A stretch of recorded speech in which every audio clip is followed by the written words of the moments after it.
inalis mo muna yung tabi ng bawat luping bagay.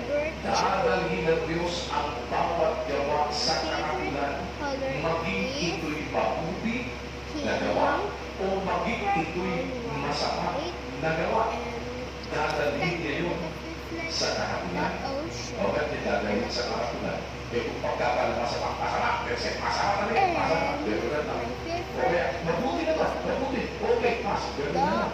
Ay, hindi. Bakit? Kasi siya ang magdideklara kung yung gawa ko ba batay sa mga nakakupling bagay ay mabuti nga o masama na. Ay, hindi na sa mga pagkakalaman. Oo, kuya. Oo, mga Diyos. Nakuhimay.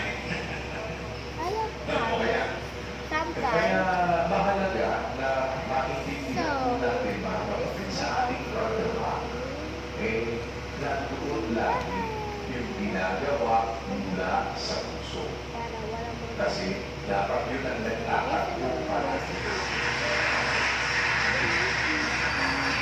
Kasi kung sa puso napupubliko ang Diyos po ang makakakita doon. Ang Diyos ang nakakasiyasat doon. Nakakaroon ang ating puso, nakakasiyasat ang ating mga pag-iisip. Pwede mo paglakuan ang tao in terms na ikaw ay naliki. Halimbawa, kung bumalik ka, bakit na? O, ganyan ka na. Alam mo talaga magkano, kasama pa. Oo, bakit pa? Kasama pa. Pwede, ano? Kasi pala, may gusto ka lang doon sa isang kapatid. Kaya, ikaw yun lang pala talaga ang intention mo. Ayaw mong magalit sa'yo, ayaw mong hindi ka, kaya kung naging magkasama kayo, naging magkasama kayo, alam mo pa, Rafaela, pero hindi ka magkakalit, sumasampalataya ng mga iba kay Kuya, kayo na nakamatayan. O yun lahat ang ginawa. Rafaela, O taga-tubig ka, ito na pagkakatipo, pagpapasalamat, o nakinig ka tata. Sino may tata sa atin na makakapagsabi na? so subscribe to my Nakikita ka channel naman and subscribe to na ano sinasabi niya ba? Nandiyan naman, And my mom sino is magsasabi sa atin? vlog. Sino magsasabi sa atin?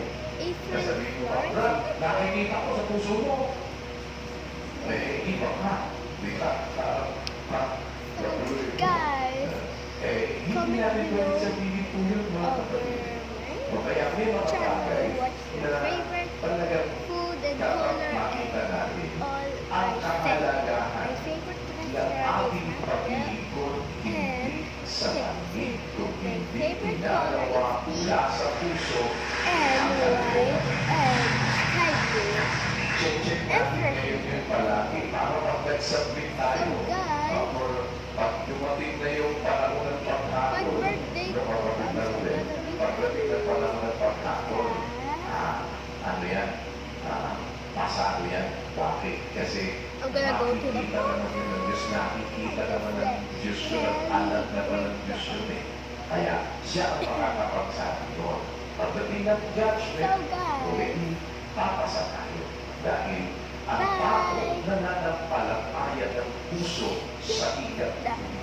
Huwag natin kalimutan po yung mga kapatid. Para tayo matuwid, dapat mananampalataya tayo see you ng the next puso. time.